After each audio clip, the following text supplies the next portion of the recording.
Mabilis ka bang magalit? Pag-usapan po natin yan sa devotion natin na ito. Magandang araw po sa bawat isa sa inyo. Welcome back to our 365 Daily Devotions Seminary Edition.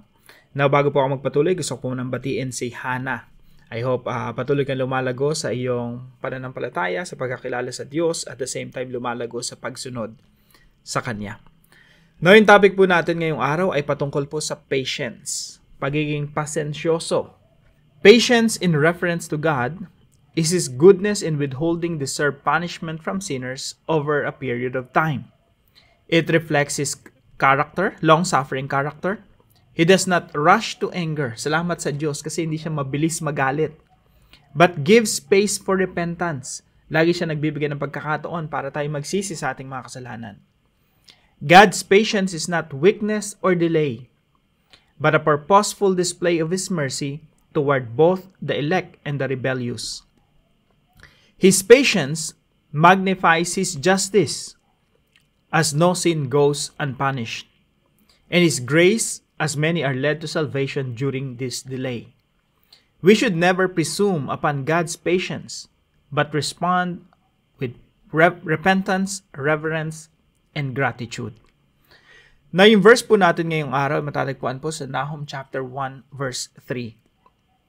Sabi po rito sa Nahum, "The Lord is slow to anger, but great in power. The Lord will not leave the guilty unpunished."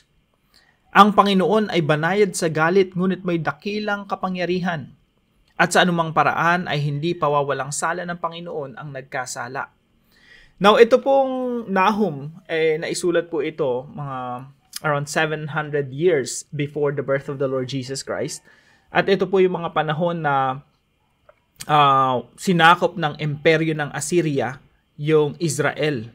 Talagang winasak yung Northern Kingdom of Israel.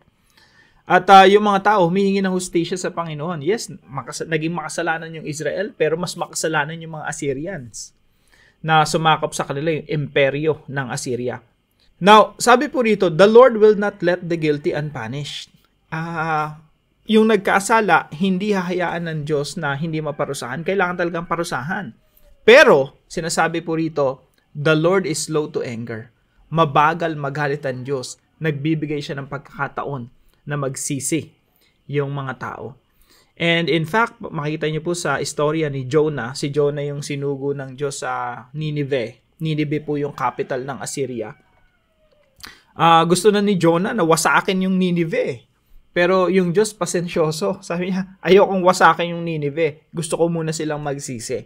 Kaya po isinugo niya si Jonah para ibigay yung mensahe na kailangan nilang magsisi. So, dito po sa Nahum, makikita po natin yung Diyos makapangyarihan. Hindi siya yung weak God na mahinang Diyos na hindi niya kayang magparusa. Kaya ng Diyos magparusa. Pero hindi ginagawa ng Diyos yon all the time.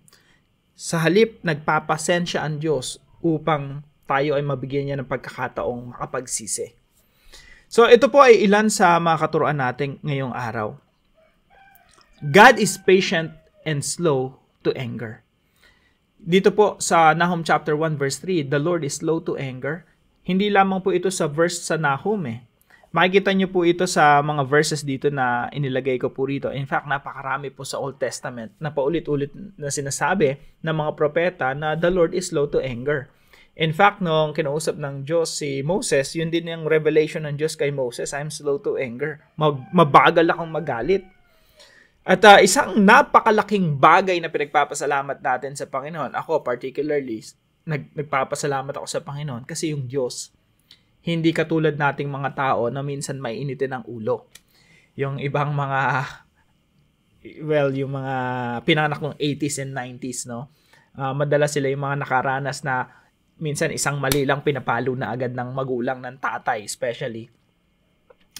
Hindi pa uso yung gentle parenting nung unang panahon. Mga 80s and 90s, ang daming klase ng mga parusa sa mga bata, no? Minsan, pag nagkamali ka, pinapalo ka agad. Pero salamat sa Diyos kasi yung Diyos hindi ganun Yung pag nagkamali ka, palo agad.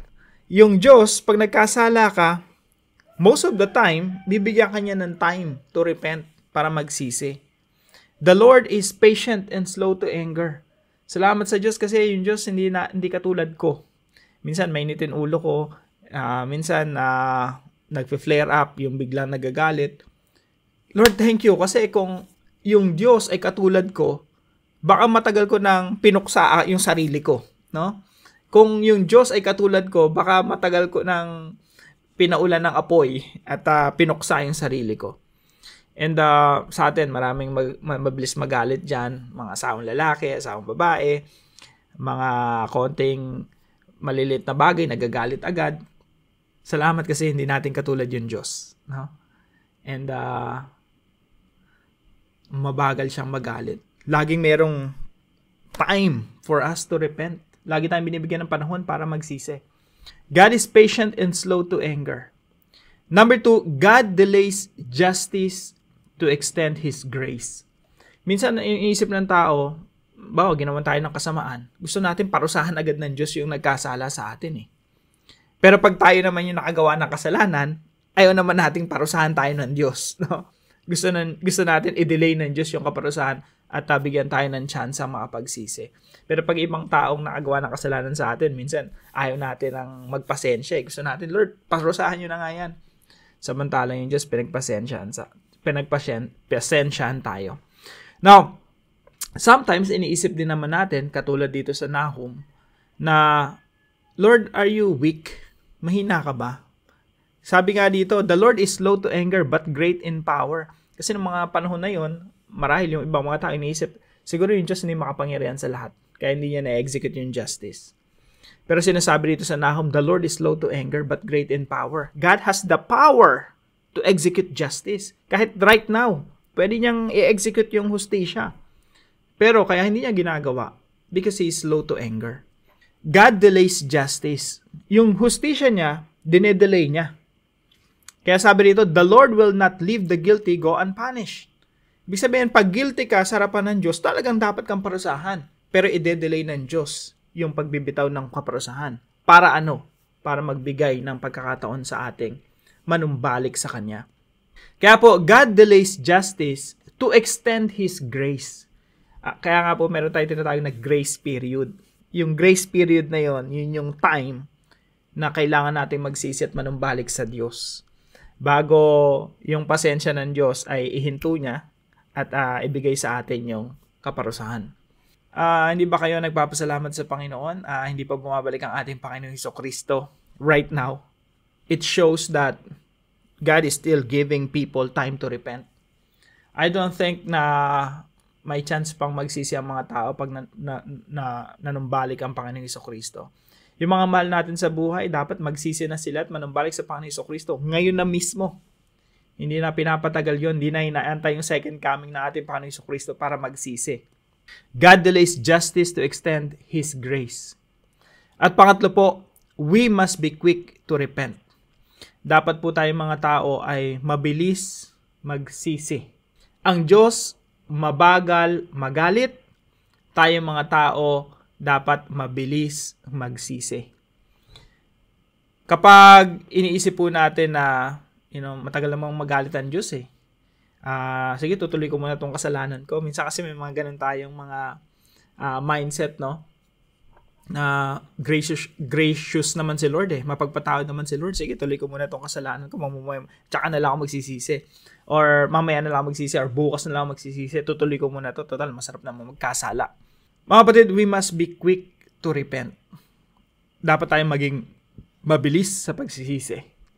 Sabi po rito sa Romans chapter 2 verse 4, or do you show contempt for the riches of His kindness, forbearance, and patience? Nilalapastangan mo ba yung pagpapasensya ng Diyos? Sasabihin mo na, pasensyoso naman ang Diyos eh, hayaan ko muna magkasala ako, mamumuhay muna ako sa kasalanan. Not realizing that God's kindness is intended to lead you to repentance? Hindi mo ba alam kaya ka hindi pinaparusahan ng Diyos? Kaya pinagpapasensya ka ng Diyos kasi gusto ng Diyos magsisi ka? Yung patience ng Diyos, ang purpose ng patience ng Diyos ay para magsisi ka, hindi para magpatuloy ka sa pagkakasala. Ulitin ko po, ang patience ng Diyos, ang pagpapasensya ng Diyos, yung slow to anger, yung matagal magalit ang Diyos, ang purpose nun, para bigyan ka ng pagkakataong magsisi, hindi para patagalin mo ang iyong kasalanan. Kaya po yung point number 1 natin sa application, do not presume upon God's patience. Huwag nating nilalapastangan ng Diyos or huwag nating iniisip na, okay, pasensyoso naman ng Diyos eh. Sige na nga, tuloy ko muna tong kasalanan na to. Total, masarap namang mapunta dito. Masarap namang enjoyin tong maling relasyon na to. Or kaya, masarap uminom eh. You know? Naglalasing ka nitong ngayong araw, napapakinggan mo yung devotion na to. Sige lang, tuloy lang ako sa pag-inom. Total, pasensyoso naman yung Diyos eh. Do not presume upon God's patience. Hindi natin nilalapastangan yung pasensya ng Diyos. Hindi natin hinahamak, sabi dito, o hinahamak mo ang mga kayamanan ng kanyang kabutihan, pagtitiis at pagtatiyaga. Hindi natin hinahamak yung pagtatiyaga ng Diyos sa atin, yung pagpapasensya ng Diyos sa atin. Kaya point number 2 natin, be quick to repent, do it now. Kung itong devotion na to ay para sa iyo, i-pause mo muna yung devotion na to, no? Ngayon na tayo magsisi. Huwag mo nang hayaang matapos tong devotion na to, itong pag-aaral natin ng salita ng Diyos. At sasabihin mo, sige, pagkatapos na lang ng devotion na to, tsaka magsisisi. Kung itong devotion na to ay nangungusap sa iyo, pause mo na agad. Kausapin mo si Lord right now. Sabihin mo, Lord, I'm sorry. Yung purpose pala ng iyong patience is for me to repent, not to prolong my sins or sinful behavior. Yung dahilan pala kaya ka nagpapasensya sa akin hindi para magtagal pa ako sa kasalanan at ipamuhay ko pa yung kasalanan. Ang purpose pala ng pasensya mo ay magsisi ako ngayon na mismo. Napakaganda nga po ng verse na ito. Hindi mo ba nababatid ang kabutihan ng Diyos ang umaakay sa iyo sa pagsisisi? Yung pagtataga niya, pagtitiis, pasensya. Ang purpose nun is for you to repent, not for you to enjoy sinful lifestyle. So be quick to repent. Do it now.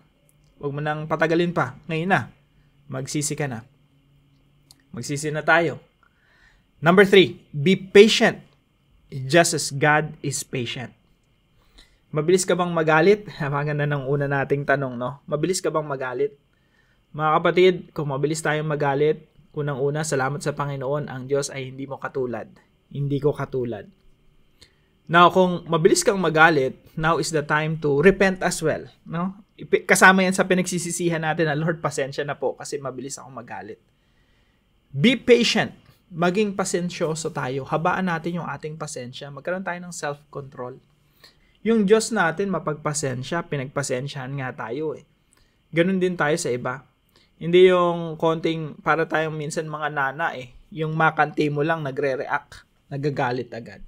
Maliliit na bagay, nasa na yung gamit ko, or ba't mo ginalaw to, bakit mo ginalaw yung phone ko, ginalaw yung pants ko, or minsan may sinabi lang mali sa atin yung isang tao, galit ka na agad. Minsan hindi naman nila intention na galitin ka, pero galit tayo agad. So be patient. Iwasan natin yung pagiging mainitin ng ulo. Hindi po yan character ng Diyos na dapat ay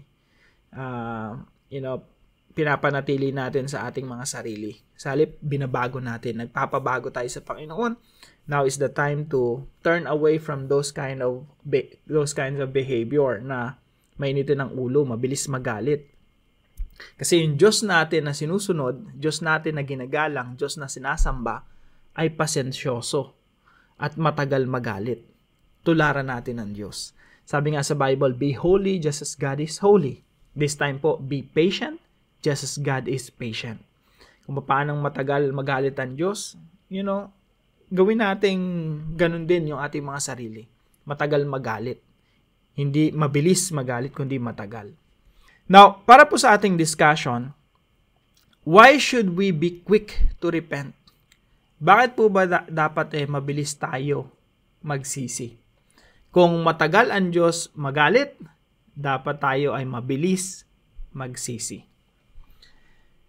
Meron din po tayong alternative question dito. What have you learned from this devotion? And how can you practically apply our devotion today? Tayo po'y manalangin. Merciful Father, thank you for being slow to anger and rich in patience. You could have judged me long ago, but instead, you gave me time to hear the gospel, turn from sin, and follow Christ.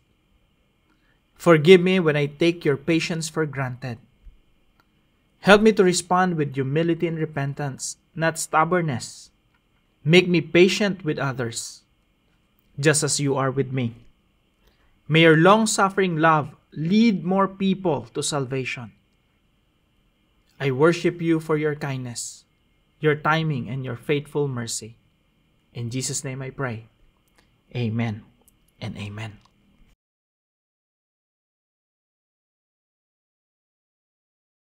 Now, maraming salamat po sa partner natin sa devotion natin na ito, si Sister Mila. Pagpalain ka ng ating Panginoon, kapatid. At kung kayo po may natutunan sa devotion natin na ito, ipalam nyo lang po sa comment section right below this video. And please don't forget to share this devotion to your family and friends. God bless you po mga kapatid. See you po tomorrow 5 a.m. dito sa ating Daily Devotions.